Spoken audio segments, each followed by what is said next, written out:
देखिए दोस्तों, भारतीय सरकार ने अफगानिस्तान के अंदर कई सारे एसेट्स बनवा रखे हैं। कई सारे निर्माण कार्यों को अभी भी किया जा रहा था। ये तालिबान का जो क्राइसिस क्रिएट हुआ, इससे पहले तक कई सारे काम चल रहे थे और इन सब का मकसद केवल और केवल अफगानिस्तान के लोगों के हित के लिए था। इसके पीछे भारत का कमाने का कोई भी किसी भी तरह का इरादा नहीं था। कई लोग बोल रहे थे कि भारत के $3 बिलियन डूब गए हैं। यहाँ तक कि चाइना और पाकिस्तान ने तालिबानियों को स्पेशली कह दिया था कि आप इंडिया द्वारा बनाए गए सभी असेट्स को टारगेट कीजिए, जिसमें से एक सबसे बड़ा उदाहरण सलमा डैम का है। कई बार उसके ऊपर अटैक करके उसे तोड़ने की कोशिश की गई। लेकिन दोस्तों, याद होगा आपको कि मैंने अपने सेकंड चैनल खंडवा हिस्टोरिकल पर एक वीडियो बनाकर दिया था कि क्या सच में हमारे $3 बिलियन डूब गए हैं।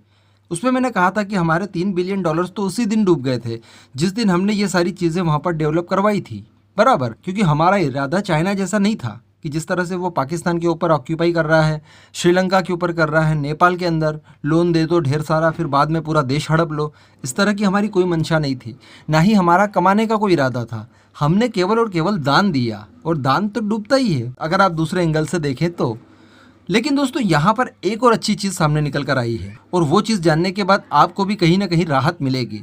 हमने उन्हें दान ज़रूर दिया था ये सारी चीज़ें, लेकिन फिर भी हम चाहते थे कि हमारी ये सारी निशानियाँ वहाँ पर बरकरार रहे और वहाँ के लोग इनका इस्तेमाल करें, उनकी तरक्की हो।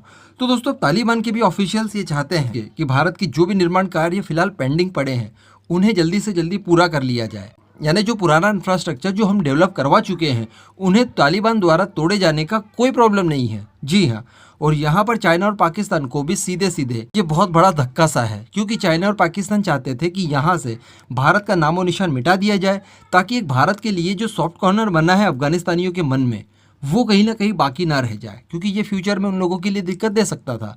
भारत की काफ़ी गुडविल बनी हुई थी अफगानिस्तान के अंदर। तो अब तालिबान के लोग खुद ही चाहते हैं कि भारत अपनी सारी योजनाओं पर काम शुरू कर दे, और जो पेंडिंग पड़े हैं उन्हें जल्दी से क्लियर करवा दिया जाए, कंप्लीट करवा दिया जाए। यहाँ पर दोस्तों, तालिबान के भी कई सारे मकसद हैं। एक कि जब तालिबान ऑफिशियल अपनी सरकार वहाँ पर स्टैब्लिश कर लेगा, उसके बाद उसे भारत से मान्यता लेनी पड़ेगी। भारत दुनिया का सबसे बड़ा लोकतंत्र है, बहुत ज़्यादा पॉपुलेशन है, भारत का बहुत मान सम्मान है।